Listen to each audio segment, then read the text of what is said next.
നമസ്കാരം. തമിഴ് സിനിമാ പ്രേക്ഷകർ ഏറെ പ്രതീക്ഷയോടെയാണ് സംവിധായകൻ വിഘ്നേഷിന്റെ കരിയറിലെ വളർച്ച കണ്ടത്. എന്റർടൈനിംഗ് സിനിമകളിലൂടെ മുൻനിര സംവിധായകനായി വിഘ്നേഷ് മാറുമെന്ന് ഏവരും പറഞ്ഞിരുന്നു. പോടാ പോടി എന്ന ആദ്യ സിനിമ പരാജയപ്പെട്ടെങ്കിലും ഞാനും റൌഡിദാൻ എന്ന സിനിമ ഹിറ്റായതോടെ തമിഴകത്ത് വഴിത്തിരിവായിരുന്നു. മികച്ച വിജയം നേടിയ സിനിമയ്ക്ക് വിഘ്നേഷിന് ഏറെ പ്രശംസകളും നേടിക്കൊടുത്തു. കരിയറിനൊപ്പം വിഘ്നേഷിന്റെ ജീവിതവും ഈ സിനിമയിലൂടെ മാറി മറിഞ്ഞു. അതേസമയം ഇക്കാലയളവിനിടെ വിഘ്നേഷിന്റെ കരിയറിലുണ്ടായ വീഴ്ച ചെറുതല്ല. ഞാനും റൌഡിദാനിന് ശേഷം ഒരു ഹിറ്റ് സിനിമ പോലും വിഘ്നേഷിനില്ല. അജിത്തിനെ നായകനാക്കി ചെയ്യാനിരുന്ന സിനിമയിൽ നിന്നും വിഘ്നേഷിനെ മാറ്റുകയും ചെയ്തു. വിവാദങ്ങൾക്കൊടുവിൽ വിഘ്നേഷ് ശിവൻ തന്റെ 6ാമത്തെ സിനിമ സംവിധാനം ചെയ്യാൻ തുടങ്ങിയിരിക്കുകയാണ്. ലവ് ഇൻഷുറൻസ് കമ്പനി എന്ന് പേരിട്ടിരിക്കുന്ന ചിത്രത്തിൽ പ്രദീപ് രംഗനാഥനാണ് നായകൻ. പ്രദീപിന്റെ 31ാമത് പിറന്നാൾ ദിവസം ജൂലൈ 25-നായിരുന്നു ലവ് ഇൻഷുറൻസ് കമ്പനിയുടെ പ്രഖ്യാപനം നടന്നത്. നീണ്ട ഗ്യാപ്പിന് ശേഷമാണ് വിഘ്നേഷ് ശിവൻ വീണ്ടും സംവിധായകനാവുന്നത്. വിഘ്നേഷിനൊപ്പം ഭാര്യ നയൻതാരയും സിനിമയുടെ ഭാഗമായിട്ടുണ്ട്. അജിത്തിനെ നായകനാക്കി ഒരു സിനിമ ചെയ്യാനുള്ള തയ്യാറെടുപ്പിലായിരുന്നു വിഘ്നേഷ് ശിവൻ. എന്നാൽ ആ ചിത്രം നടന്നില്ല. പല കാരണങ്ങളായിരുന്നു അജിത് ചിത്രം ഒഴിവാകാൻ കാരണം. അതിനുശേഷമാണ് ഈ സിനിമയിലേക്ക് എത്തുന്നത്. ആദ്യം ശിവകാർത്തികനെ നായകനാക്കി ചെയ്യാനിരുന്ന ചിത്രമാണിത്. നയൻതാരയായിരുന്നു നായികാവേഷത്തിലേക്ക് തീരുമാനിച്ചത്. എന്നാൽ പലതരം സാഹചര്യങ്ങൾ വന്നതിനാൽ സിനിമ വീണ്ടും നീണ്ടുപോയി. അവസാനം ഇപ്പോൾ പ്രദീപ് രംഗനാഥനെ നായകനാക്കി പ്രഖ്യാപിച്ചു. എസ്.ജെ. സൂര്യയും കൃതി ഷെട്ടിയുമാണ് പ്രധാന വേഷത്തിലെത്തുന്നത്.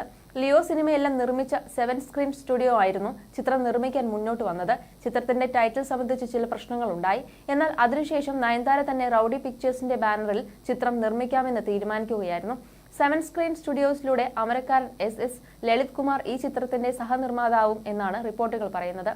ഭർത്താവിന്റെ സിനിമ താൻ തന്നെ നിർമ്മിക്കാമെന്ന് നയൻതാര തന്നെ തീരുമാനിക്കുകയായിരുന്നു. ചിത്രത്തിന്റെ ഷൂട്ടിംഗ് വേഗത്തിൽ പുരോഗമിക്കുന്നു എന്നാണ് വിവരം.